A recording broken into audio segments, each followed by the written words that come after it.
Good day, everyone. Thank you for taking your time to join us for today's webinar. Think like an attacker, defend like a pro, mastering endpoint security.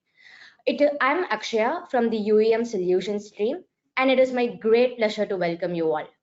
The cyber threat landscape has evolved. Ransomware gangs now operate like businesses, and endpoints still remain as one of the primary targets. In today's session, we are going to go well beyond the usual defense playbook.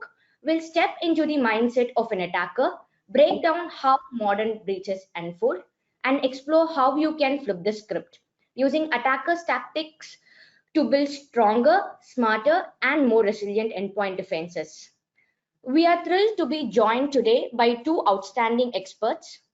First, we have Marcus Hutchins, cyber threat intelligence researcher and former hacker, widely known for halting the spread of WannaCry, one of the largest ransomware attacks in the history. With over a decade of experience tracking threat actors and reverse engineering malicious code, as well as dissecting real-world cyber attacks, Marcus now shares his knowledge as a public speaker and educator, helping security professionals across the globe. Joining him, we have Prabhu Raymond, Director of Technology and our security evangelist here at ManageEngine. Romanus is a seasoned expert in endpoint management and security with a separate fan base among our customers. His hands-on experience implementing security solutions across industries brings a practical, real-world lens to today's conversation, translating threat intel into defense strategies that actually work. Welcome, Marcus and Romanus. We are very excited to have you both with us. Before we get started, just a few housekeeping items to cover. This webinar is being recorded. A link to the recording will be shared with you after the session. Questions are more than welcome. Please feel free to put down your questions in the Q&A section at any point during the webinar. We will address as many as possible during the live Q&A segment. We also have our expert panel online to help you with the questions over chat as well. With that out of the way, I'll hand it over to you, Marcus and Romanus, to kick off today's session. Over to you guys. Thanks for the intro, Akshaya. Welcome everyone. I trust each one of you is happy, healthy, and being a blessing to others. Today's session is not just another talk about cybersecurity. It's a rare opportunity to see the digital world through the eyes of a hacker, that to an ethical one. In an era where cyber threats are evolving faster than defenses, ethical hackers stand on the front line, not to harm, but to help. They break the systems not for profit, but for protection. They expose vulnerabilities before the bad guys, and they should be able to exploit them. So they expose that even before that, so that we stay vigilant. Our guest today, Marcus Hutchins, is one such white hat hacker, a mind trained to think like an attacker, but guided by the ethics of a guardian, with deep experience in uncovering blind spots that organization didn't even know they had. He brings perspectives that both technical and transformational. Get ready to challenge what you think you know about cybersecurity, and perhaps rethink what it means to be secure in a connected world. Once again, please join me welcoming Marcus Hutchins to the session. Marcus, before we start, can you tell us what drew you to the cybersecurity, specifically into the ethical hacking domain? Was there any defining moment? Over to you. Well, so when I was a younger teenager, I think maybe even younger than that, my parents installed a lot of, I guess, security products onto my computer. They wanted to keep me safe online, so they limited what software I could install, they limited what websites I could visit, and this made my life quite difficult because the controls were a little bit overzealous. They prevented me from installing software I needed for my schoolwork. I couldn't go to a lot of very normal websites, and it sort of just bugged me.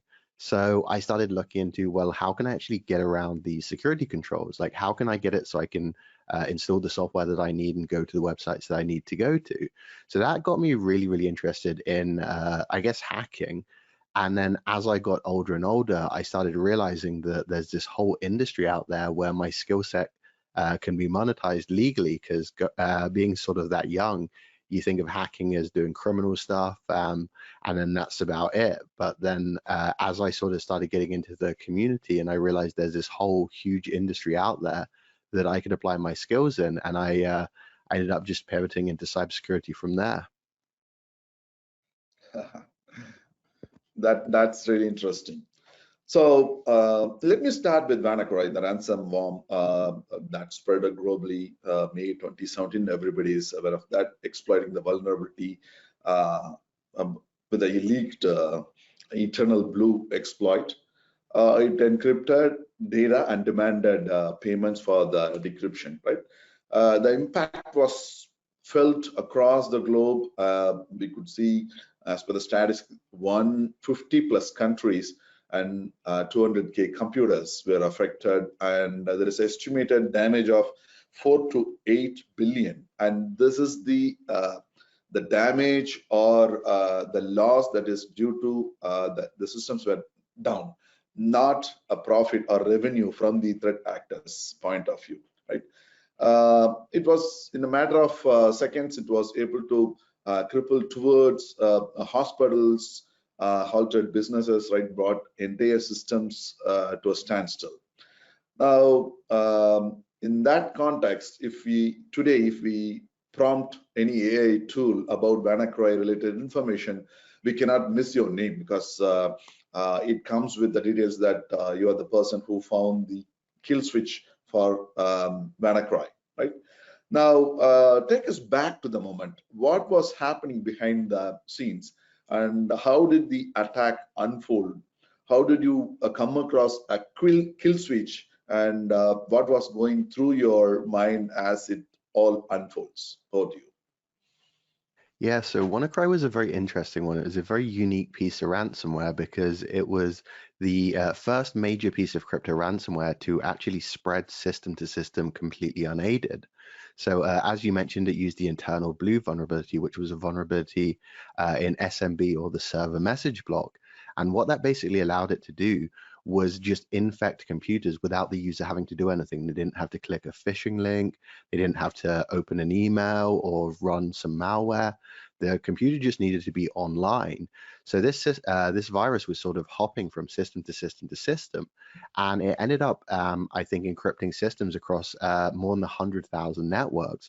So it had a really, really massive impact. And one of the very interesting parts about WannaCry is the vulnerability that it used was actually known and patched. And the reason why it still had such a big impact is back then when it wasn't very normal for organizations to install patches as soon as they came out. They would often wait weeks, months, even years to install them. And so it'd been about 2 months since the patch had been released. And in that time, very few organizations had actually installed it. So this worm was able to hit hundreds of thousands of networks. And it fortunately had a kill switch. And I'd been doing a lot of research into malware and malware command and control infrastructure. So it was very normal in those days to see domains in this sort of code, especially even unregistered ones, due to things like domain generation algorithms. So upon like going through the code and seeing this unregistered domain, my first instinct was, well, I've got to register that because it's clearly something important. It probably controls the malware. So I'm going to go snag that domain. And as it happened, it did control the malware. Every time the WannaCry virus would get onto a new system, it would reach out to this domain. And if it got a response from the domain, it would just cease operating on that system. It wouldn't encrypt the files. It wouldn't hijack the system and use it to spread to others. It would just stop. So when I grabbed that domain, I was able to basically stop the entire spread of WannaCry across the globe from any system that was able to reach the web address. Now, this was actually, the WannaCry attack was actually sort of amplified by the fact that a lot of organizations were still using past end-of-life operating systems. So even though there was a patch for the majority of operating systems, there were some out there that were still being used in a lot of major organizations where there simply was no patch available because they were just so old that they weren't supported anymore. That's incredible. So actually during that time, we were actually busy assisting all our customers. As you know, this WannaCry was affecting all the systems across the globe. But for us, NHS in UK is one of the major victim, and a lot of our customers were in that list.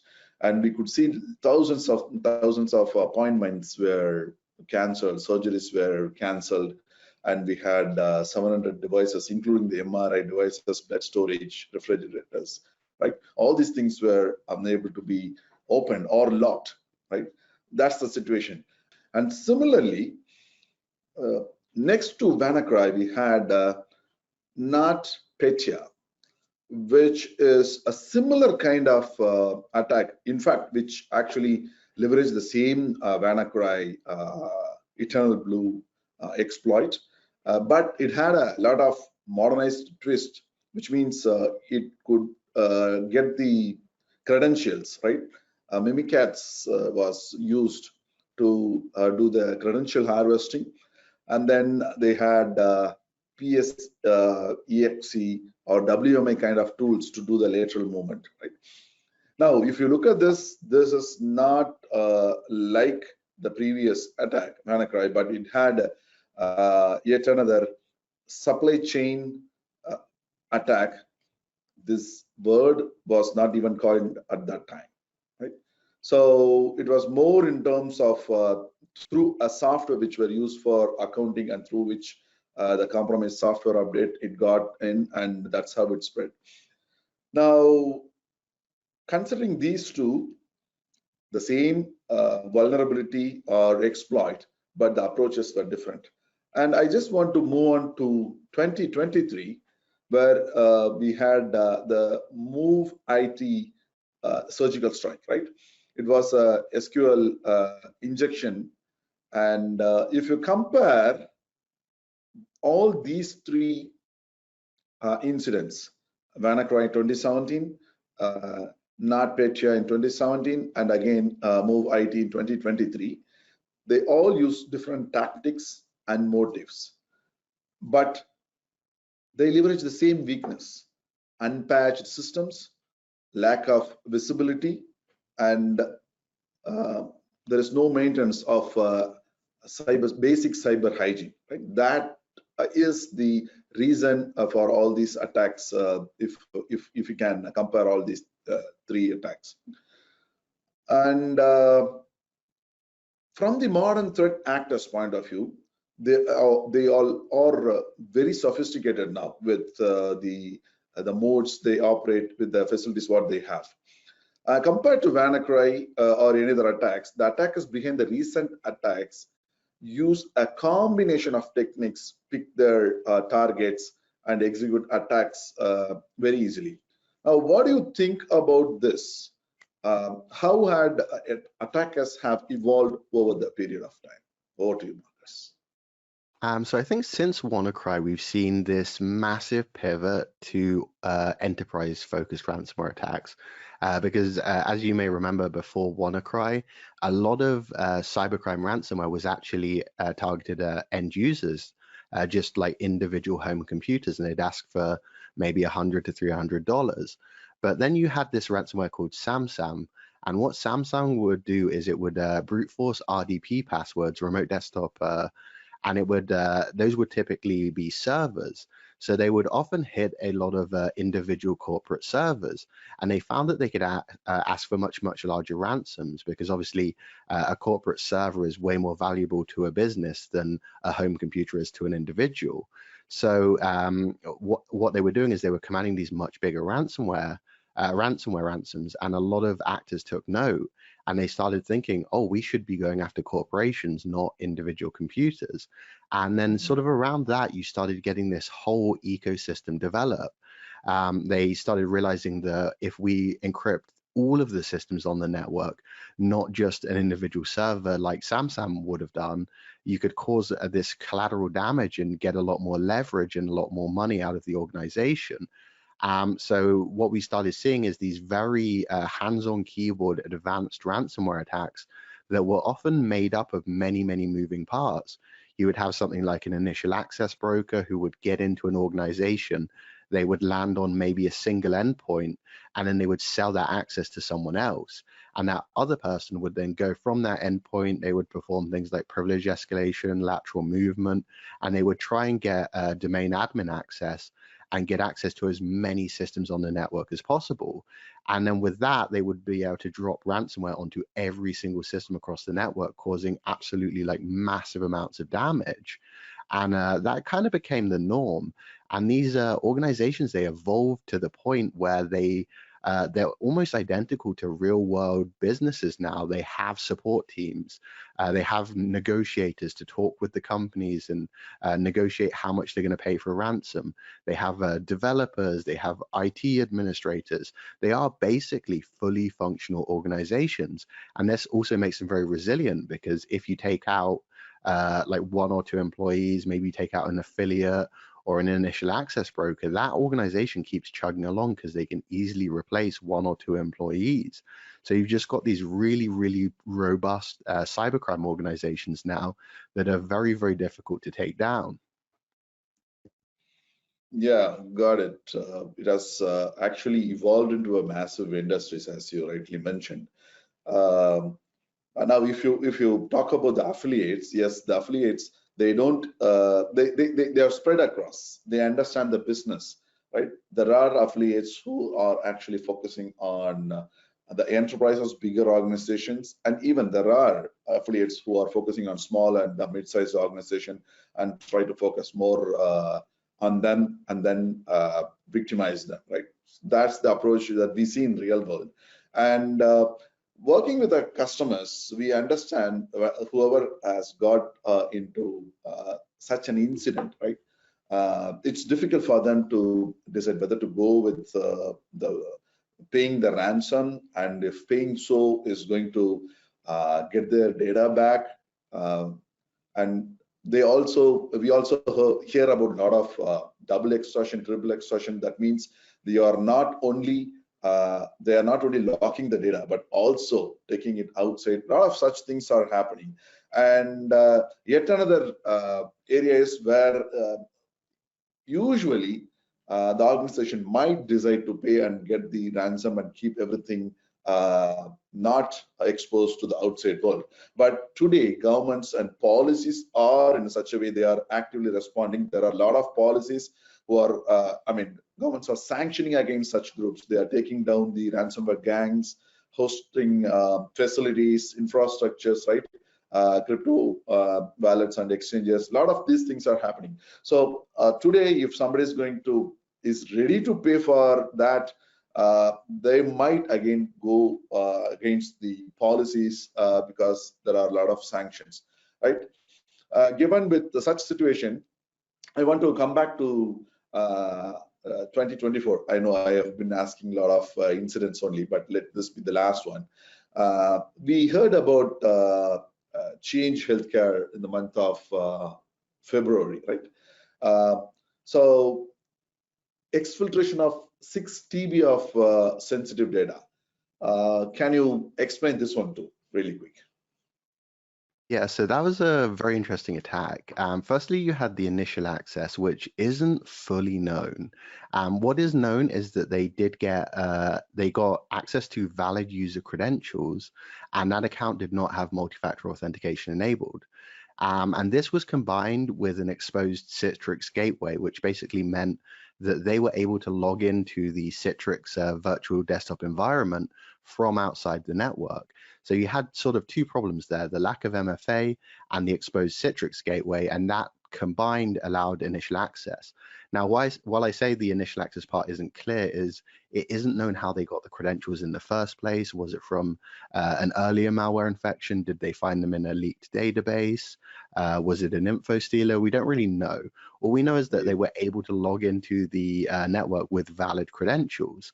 And then once they got inside, they started doing privilege escalation and lateral movement. And it's believed that the privilege escalation likely happened with something called Mimikatz, which basically allows them to dump session credentials from the environment memory. So it's believed that they were actually able to get domain administrator credentials, which basically gave them access to whatever they wanted on the network. And then from there, they were able to do lateral movement and reconnaissance. They used tools such as, I believe, something called Soft Perfect and AD Recon to actually map out the internal network and see what other systems are there that we can get access to, because they were looking for things like SMB shares where there was sensitive data, because as you mentioned, they were able to exfiltrate 6 terabytes of sensitive data. So they're mapping the network, seeing not only what other systems can they breach, but what file servers are there, what SMB shares are there that have sensitive data that we can use for our double extortion. And there was also a lot of, in terms of lateral movement, there was a lot of actual common default tools used, things that are actually valid software, things like remote desktop, SMB, PS exec. So they were able to use these combined with their domain admin credentials to basically pivot along the internal network using legitimate tools. And then they were, I believe the whole process took somewhere around 9 days. And in those 9 days, they exfiltrated that 6 terabytes of data to a command and control server. And of course, the impact was a network-wide ransomware event. They ransomed all of the systems that they were able to get access to. They also exfiltrated all that data, and they threatened to release it unless the organization paid, which I believe they did in the end. Yeah. So thanks for bringing that detailed dissection of the attack. And of course, Midterm Attack today, I think, has launched a special tactics adversarial activities focusing on the payment, digital asset payment segment alone. So there is a lot of such initiatives to understand such attacks better.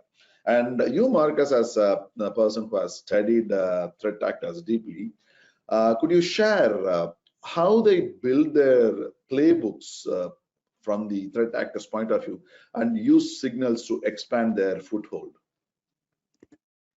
Yeah, so one of the main things you notice with threat actors is they are still very opportunistic. They don't tend to seek out specific organizations. They tend to look for patterns and then recreate those patterns across many different networks. Like one example pattern is if I see an account that doesn't have multi-factor authentication enabled, that probably suggests that they don't have good security controls which are enforcing multi-factor authentication, which means I can probably find some other accounts that don't have MFA enabled. And the same is true for things like patching. A lot of organizations just don't install patches frequently enough. They might wait a week or a month. It's also quite common for organizations to test patches first and make sure they're not going to crash the network. And this leaves this nice big window where threat actors can go, oh, we'll just reverse engineer the patch, which gives them actual information on how to build a working exploit. So from the information in the patch that patches the security vulnerability, they can actually reverse engineer the vulnerability and create their own exploit. So then they can just go and they can scan the entire internet for whatever software or service that patch was for, and then they can just spray the exploit at the entire internet.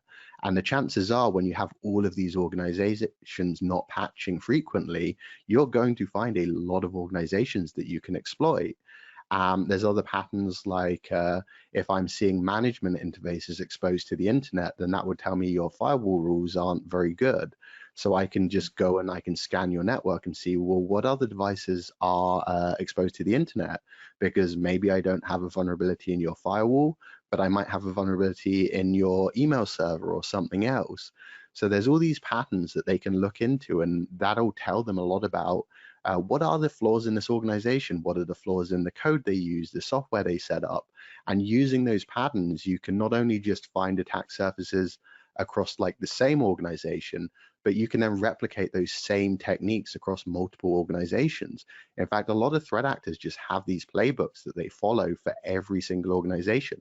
They will just work through this same playbook that just says, try this, this, this, and this. And they'll just keep trying it on organization after organization until they get in. Got it. I'll come back to you about the playbooks that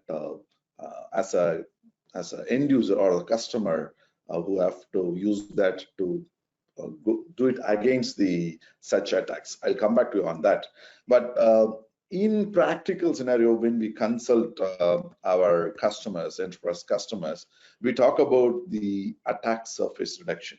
So what we call the attack surface is basically, as you rightly said, there are patches, right? Organization needs to take the patches.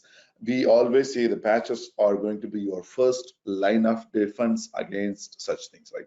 Patches is one area where when you do the patching regularly, you are actually reducing attack surface. Similarly, there are a lot of misconfigurations happening across the globe. As you rightly mentioned, one of such attacks picked up the misconfiguration so that it was exposed to the outside world and they were able to find the vulnerabilities. Misconfigured settings are yet another area.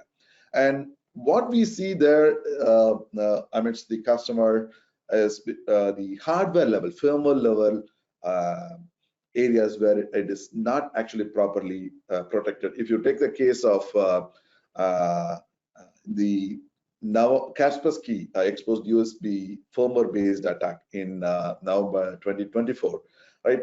Targeting Southeast Asian governments, right? It's a worm that it could spread through the USB device and exfiltrate. As you mentioned, it was able to locate all the crown jewels, important data, and then exfiltrated data. So having a device control, having the audit, having who does what, and keeping that intact is yet another area that we see in terms of the attack surface reduction.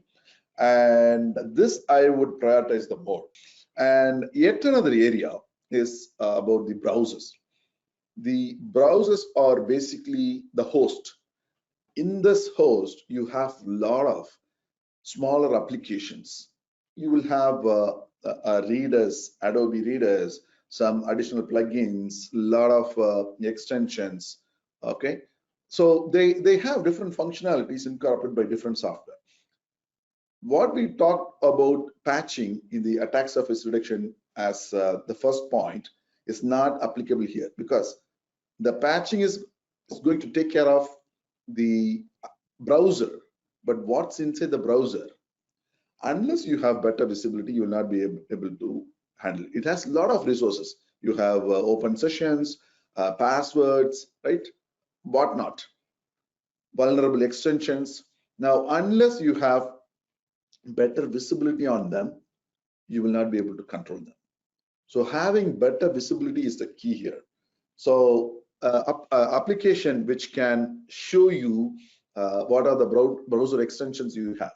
I mean, if you have unwanted extensions, unproductive for the organization, you should be able to remotely remove that, remotely install the required ones. And you should be able to have better control in the usage policy, right? You can filter out risky domains, things like that, right? All of those things are has to be policies, and predominantly having better visibility on the browsers and what's happening inside the browser is essential. These are all the basic attack areas which could we could reduce, and that way we can bring data leak prevention and have better control. Now, how critical is application control from your point of view in the endpoint defense strategy, and some effective ways to prevent attackers from abusing legitimate tools for lateral movements and privilege escalation? You can just go over that.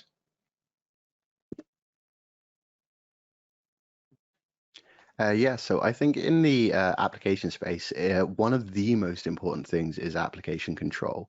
And there's sort of a couple of different problems that lead to this. One is shadow IT. A lot of organizations allow their contractors, their engineers, even their employees to set up servers and systems and plug them into the network so that they can test software they're developing or scripts. And the problem with this is that usually ends up falling outside of the organization's security purview. You have all these servers that are running like who knows what, any kind of software, and it's not in the scope of the SOC team. It's not. It might not have EDR on it. And these are almost always found by attackers. In fact, there's some major Fortune 5 companies that have been compromised because they just had this one engineer system that was it was left unattended. It wasn't known about by the organization, and the attackers were able to get in through that and then do lateral movement. And there's other problems such as fake applications. A very common technique that's been getting a lot more traction lately is taking out ads for legitimate software and then redirecting the user to malicious sites that actually they do host the same software, but it's backdoored with malware. So one of your employees could be downloading a new web browser update or some recording software, and it's actually Trojanized with malware. And these are like really big problems that lead to a lot of breaches. And that's where things like application control come in, because you can set up policies that restrict applications to only like legitimate verified hashes or signatures, which allows you to basically avoid a lot of these fake applications or these unapproved applications that you wouldn't normally want on your network. And then when it comes to legitimate applications like things like TeamViewer, Remote Desktop, PS Exec, the Windows script host, PowerShell, these are things that your average employee probably isn't going to be using in their day-to-day work. Then it's quite likely to be employees who do need to use these things, but we should be going for a sort of a allow on a case by case basis, or maybe on by user or system by system. But we shouldn't be just allowing anyone to use PowerShell, because that's going to be leveraged by attackers, and it's in fact one of their favorite tools to leverage. So it's very important to have granular controls and decide, does this user need access to these tools? Does this system need access to these tools? And a lot of organizations just simply, they don't do that. They just either blanket block tools, and then it gets a lot of pushback because, of course, if you're, say, tech support, you're probably remote desktoping or team viewing into a lot of employees to help them with tech issues. So it causes a lot of friction within the organization. So I think the best choice there is to have a granular control where maybe some accounts are allowed it, but the majority are not. Right. So, right, application control is vital, yes. And there have been a lot of attacks through that. And we have heard about legitimate applications, as you mentioned, like PowerShells, WMS scripts, all the remote control tools. They have been utilized so that administrator won't know that whether it's a legitimate use or it is something attack by the threat actor or malicious activity, unless the baselining of the behavior of that particular user and endpoint is understood well. Thanks for that insight. Now, we cannot, every individual IT manager who's protecting their digital assets and digital information for their business cannot think from the threat actor's point of view, from his angle of gaps, what he could find in the enterprise. Now, after all this, what more an organization should be doing in order to protect themselves from an attacker's thought process? So one of the big words in cybersecurity is defense in depth, right? You have all of these security controls, and in the best case scenario, the goal is that they're all going to work together to protect your network. But what a lot of organizations do is they'll hire red teamers to test their security controls. They'll pay a red team and they'll say, hey, break into our organization. And that red team has to go through all the steps to perform the full compromise. They have to get the initial access, they have to perform the lateral movement, they have to perform the privilege escalation. And you're basically forcing a single entity to test all of your security controls and bypass all of your security controls in order to get into the system. But that doesn't often mirror to real world attacks, because while your average red teamer might be very good at phishing, they aren't sitting on zero-day exploits. Like maybe a zero-day exploit just came out in your email software, and now an attacker's picked that up, and now your email server is infected with malware. That's not something that your average red team engagement is going to test, because they're not going to necessarily have an email vulnerability for your specific software ready to go. So what I like to promote is something called offense in depth, where we need to test every single part of your security stack independently. So a very good example is, why don't we bypass the initial access? Why don't we just put the red teamers on a endpoint, give them valid username and password, and see what they can do? And similarly, I think that's an important thing to do with servers, because a lot of organizations put all of their protectors onto their employee endpoints, because it tends to be where attackers get in. Employees, they click phishing links, they execute malware. So we put all of these security controls on the employee endpoint, and then the servers usually go unprotected. And then what happens when there's a vulnerability in your server software and the attacker ends up in the server and that server's not running an EDR? Now they're on a completely privileged box with no insight, no visibility. That's a big problem. So a good start is, well, what happens if we let the threat actors just go on a server? We give them a valid username and password and see what they can do. And you can do that for every single security control.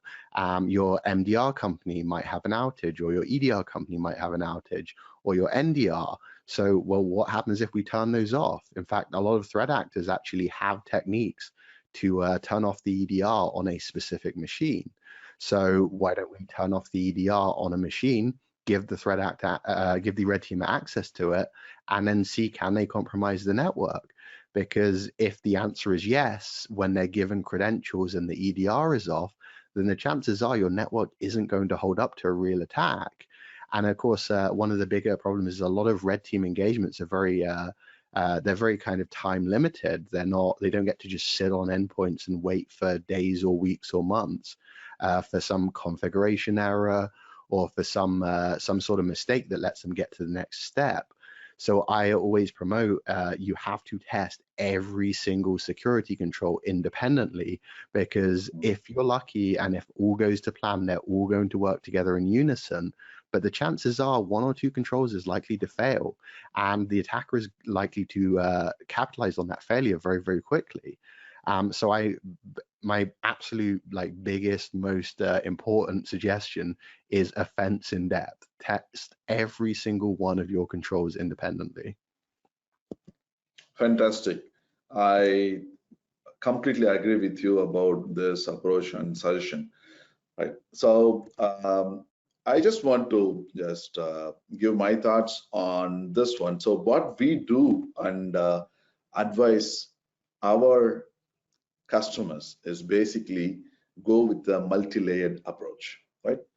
As you rightly said, the threat actor is not going to go with a direct attack of penetrating everything. It's going to chip off every layer, and that's where you said that you have to have independent layers which should stand for itself, right? So what we recommend here is a multi-layered approach. So that's a graph which is just plotted in terms of vulnerabilities against exploits, right?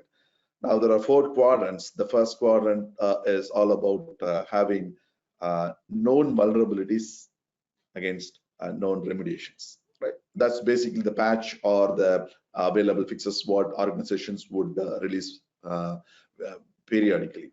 Now that's going to be, patching is going to be your first line of defense. Ensure that all your known vulnerabilities are handled at that layer, right? It could be your Windows, it could be your Mac, Linux, third-party applications, whatever you have. Ensure that they are all treated at this layer. And comes the second layer where we have unknown vulnerabilities. The third, second and the third, I want to combine that. So we'll say that that's going to be your unknown vulnerability layer, which means we don't have proper visibility. There are blind spots in the network. We were talking about the hardware, the USB ports which are available in that, the browsers, and as you rightly said, there are applications. We even see today living off the land kind of attacks, right?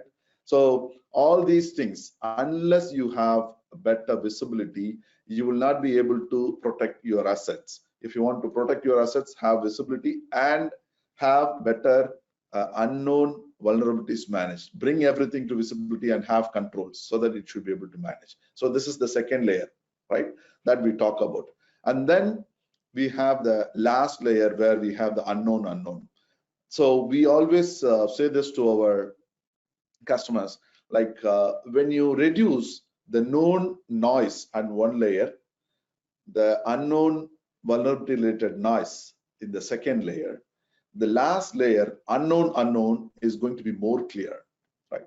So the unwanted noise is cut down at different layers. So you have a better visibility at the last layer where you can do the detect and response. Where in today's world, if you go, every tool is going to talk about detect and respond, right? Or they talk about vulnerability management at the end. But we say that this is going to be your approach. Stop known vulnerabilities, stop unknown vulnerabilities, and then take the layer of unknown unknown and work it out. So that's how we actually position our products and ensure that we provide them the layered approach. And to the last layer, as you are also talking about that EDR and playbooks, and so this is the stage where we have real-time detection happening, right? If you're not able to capture that in previous cases, that should be captured here. Previous stages, it should be captured here in this one, where we should be able to detect anomaly, and this is done based on the behavior, baselining the behavior of the endpoint and the customers, end users login and log off times. So we understand the pattern, and based on the pattern, any deviation is moved to either suspicious or malicious, right?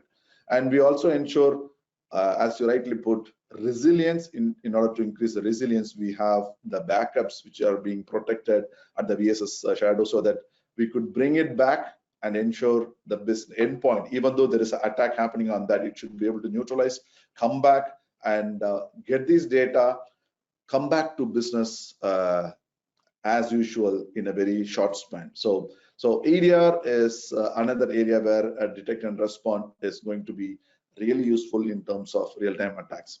And what we have in terms, I'm just putting the products in line, stating about the strategies that we suggest our enterprise customers. And based on the strategies, we have the tools, right? Applications which can cater to the needs. But what more important here is we have to ensure the people, process, and the tools are in sync, operationalized for the defense from the threat actors. Anything which could come from them, we should be able to tackle and protect the business only based on these three components. So make sure that people are well trained and understand the objective of the organization. The process is well placed.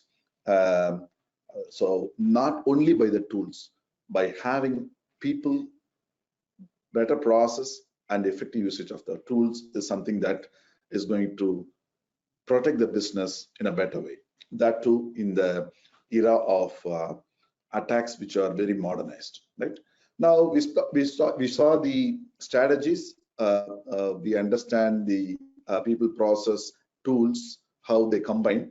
Now next one is how my tools with respect to ManageEngine, where I come from, so how the tools are aligned only specific to endpoints. If you look at that, the first layer which we talk about here is UEM.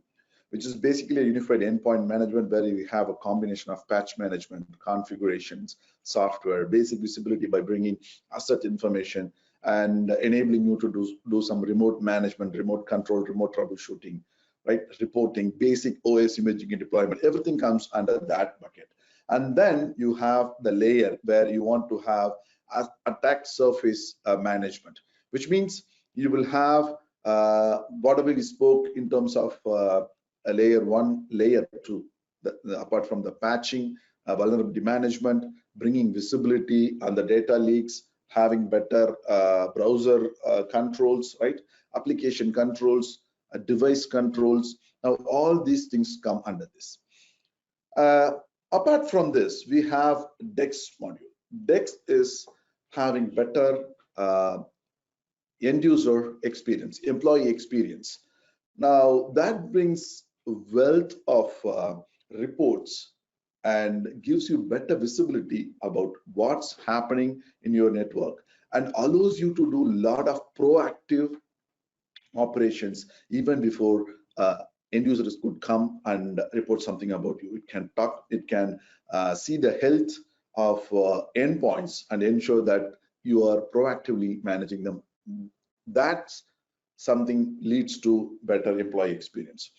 And then for the last layer, you have unknown.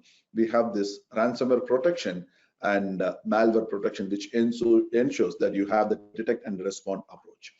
And we also have other areas where if you want to do a forensic threat hunting and where you should be able to have, that's where we talked about EDR, right? Endpoint detection and response. All your threat prevention, threat hunting, forensic, all those things come under that. And to remotely, securely access only the applications, not the whole network, right? So we have a solution, we have products which can cater to the needs of people like employees who are not part of your business but want to access only specific application. So this secure way of accessing that enables your partners to work with you, at the same time secures your network and endpoints. Right. I just want to ask you one last question about the playbooks, which you would recommend using the EDR. I know we talked about playbooks from the threat actors, what they are using. So do you want to say anything about even when they have tools like this aligned, the people, what they have in terms of process, the playbooks recommendations, what do you want to say as the concluding notes in terms of real-time management? Yeah, so I think just like the attackers have playbooks, it's important for the defenders to have the same thing. As you've sort of touched on, I think recovery time is one of the most important, is you have to have a set playbook for how quickly can we actually restore the network. Let's say there is a ransomware event, we lose all our files, we have to pull from the backups. What is the process for doing that and how quickly can we do it? Another thing is, let's say we get a suspicious SOC alert. This is a malicious endpoint, or an endpoint has been infected with malware. What do we do now? We should be quarantining it. We should perform investigation, make sure that that malware has remained on that individual endpoint and not pivoted to other ones. And all of that stuff should be being put into playbooks where, like, for any scenario that happens, be it a ransomware attack, an individual endpoint being infected, some credentials are stolen, there needs to be a playbook for how do we assess this, how do we contain it, how do we remediate it, and is there anything we can learn from whatever went wrong when we actually implemented our playbook? Fantastic, fantastic. I appreciate all your suggestions.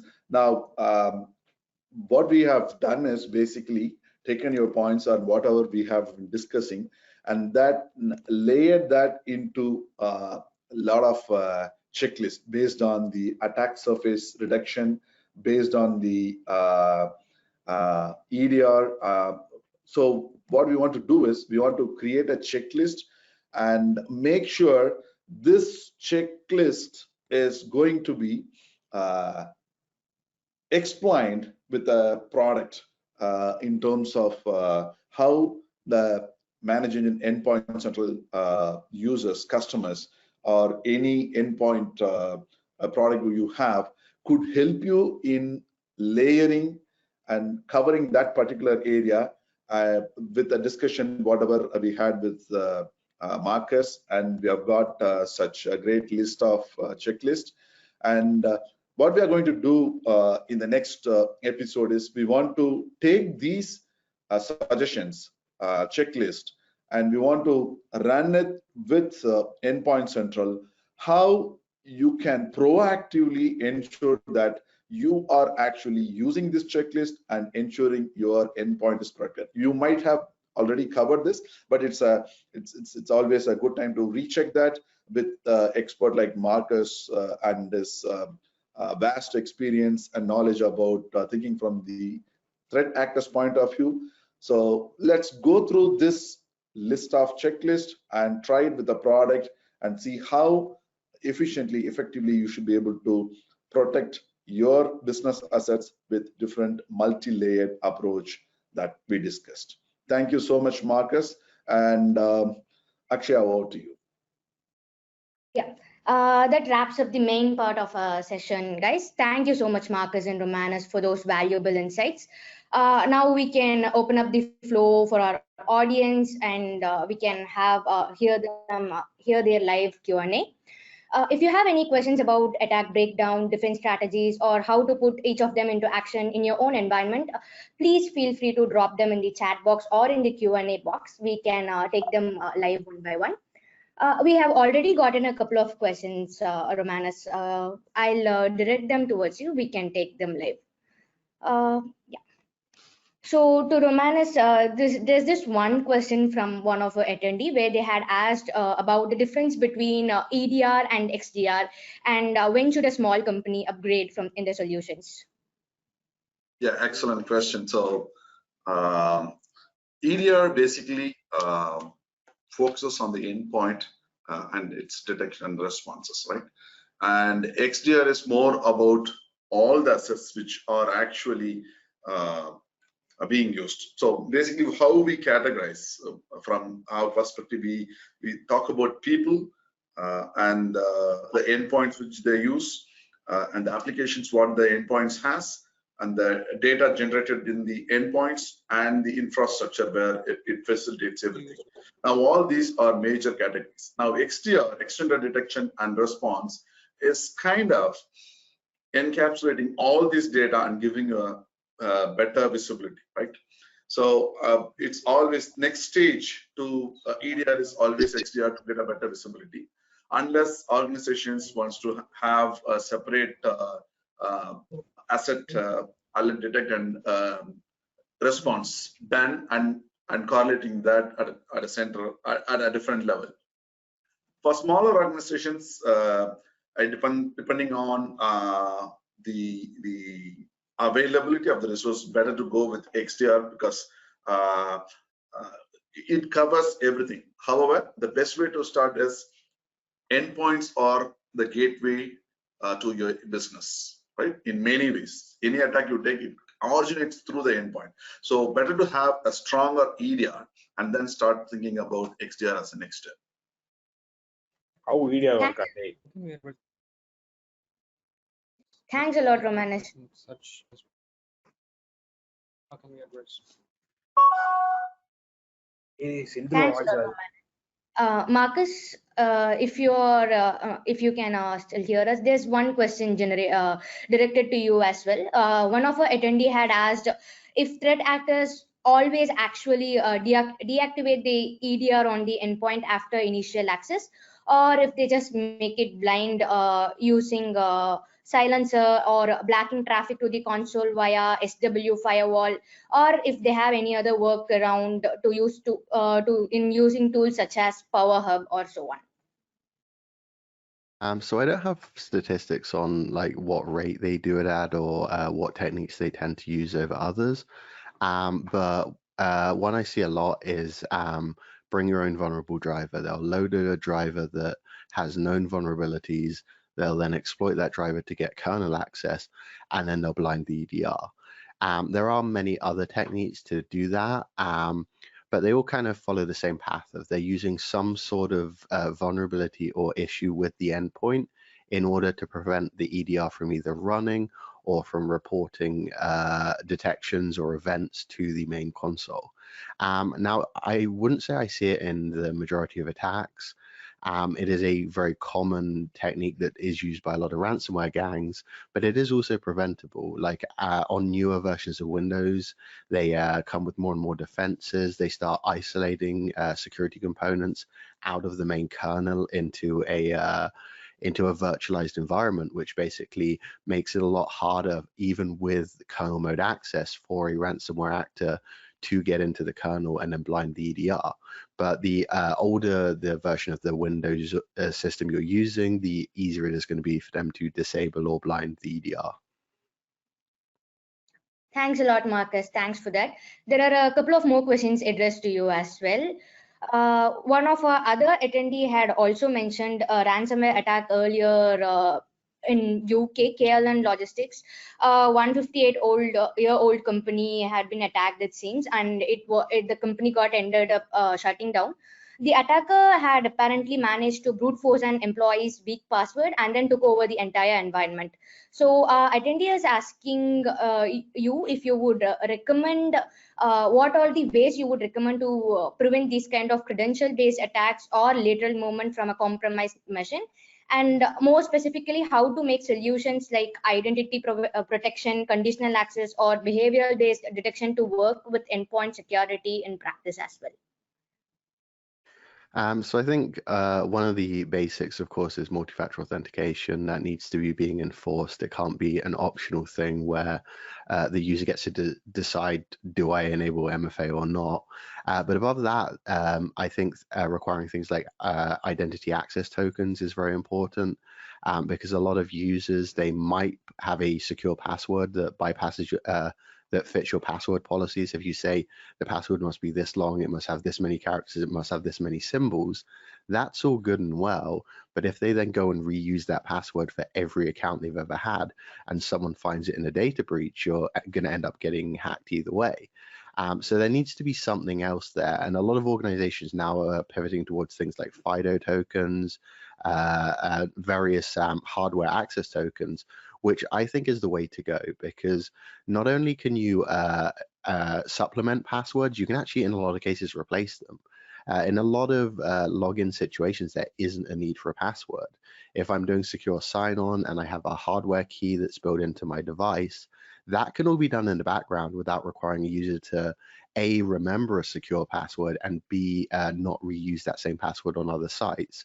So I'm a big fan of hardware tokens. I'm also a big fan of multi-factor, but failing that, just a hardware token is going to be a lot more secure than using just a password. Thank you, Marcus. Thank you for that. There's also this one more question for an attendee had asked if they don't have a dedicated red team or a threat hunting team, what's the best way to realistically simulate or prepare for modern ransomware attacks? I think this could be used for a lot of smaller organizations out there who are just building their teams. What would you suggest in that case? So I'll do the red teaming aspect next, but the first thing, and I think the most important thing, would be coming up with a backup recovery plan and making sure it's tested. You need to see, like, what does happen if all of our data goes out, all of our files are encrypted, how quickly can we get operations back up and running? And that needs to be something that is practiced regularly so that you know that it is going to work if it's needed. Now that eliminates some of the need for like very detailed red team testing, but not all of it. So if you don't have a red team and you want to also do the red team testing aspect, you can sort of substitute it with basically any employees. You can go on MITRE, you can go on blog posts, and you can read about ransomware attacks and what techniques they used, and then just go and test those techniques against your network. You don't really need to be a red teamer to do it. It's actually quite easy in a lot of cases. So you could just have anything from like just internal IT employees test it. But there's always something you can do. You don't need to have like this expensive dedicated on-site red team. It is something that like an IT administrator or even an end user can do. Yeah, thank you, Marcus. Thanks a lot. And Romanus, for the previous question, Marcus had answered. I would also like to get we would also like to know more from you, where the attendee had asked how to make solutions like identity protection, conditional access, or behavior-based detection to work with endpoint security in practice simultaneously.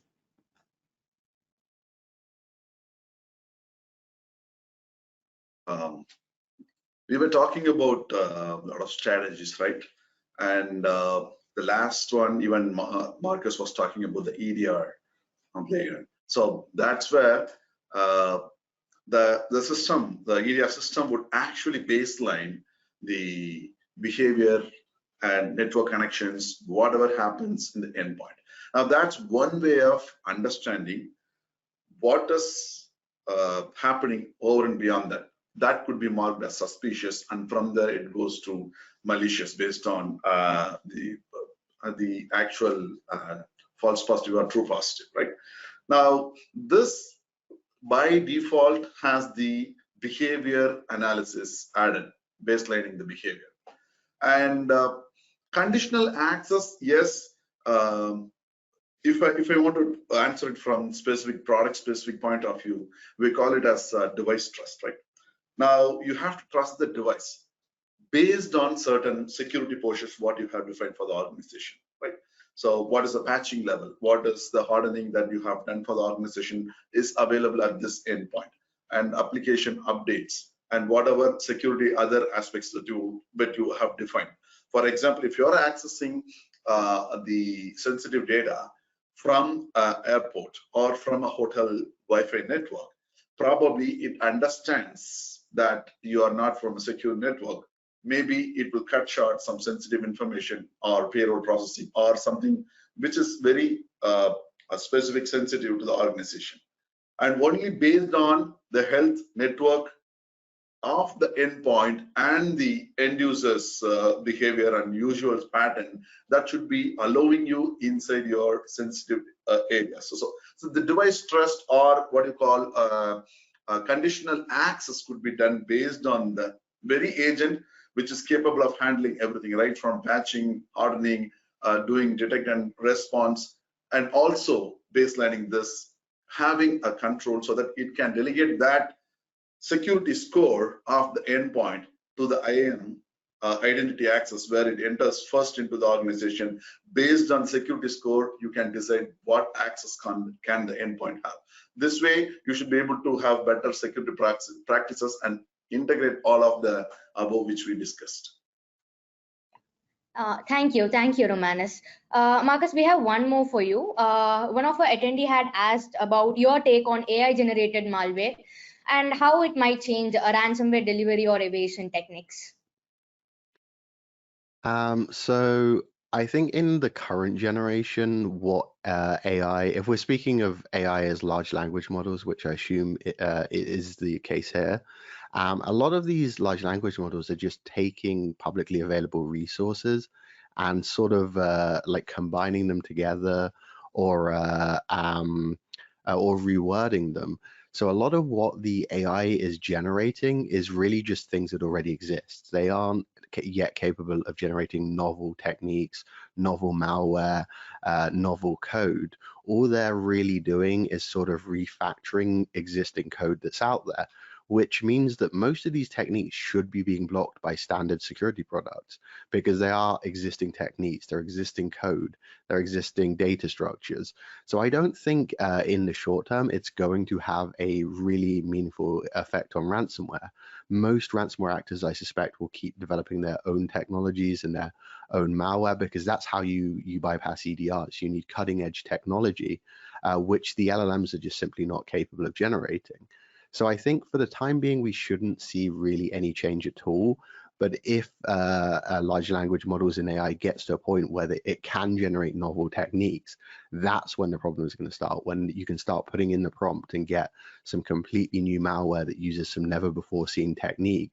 And then you can automate that as time goes on, or like as new detections come out, you can then evade the detections.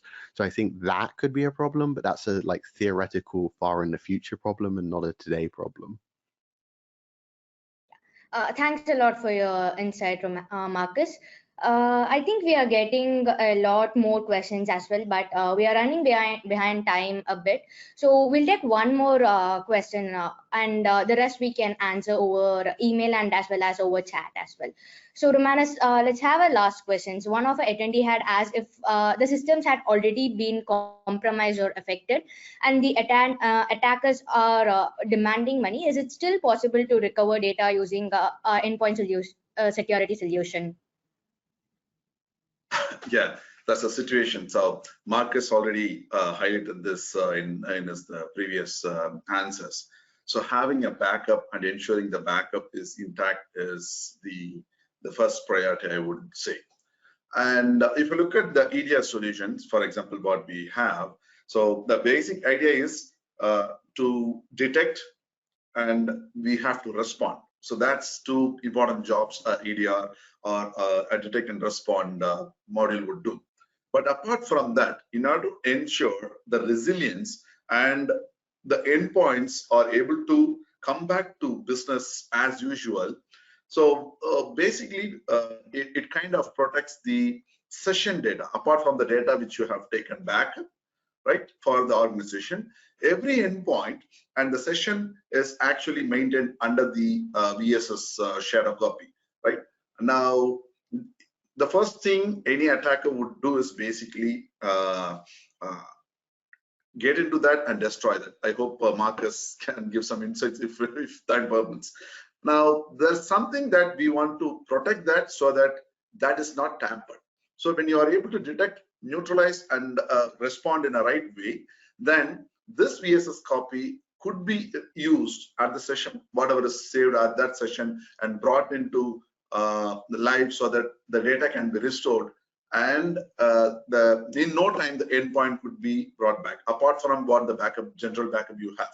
So this way, we can actually have the endpoints, even after the attack, with the better resilience and data backup could be brought to life, ensuring the business goes as usual. Maybe Marcus can add a few comments on that.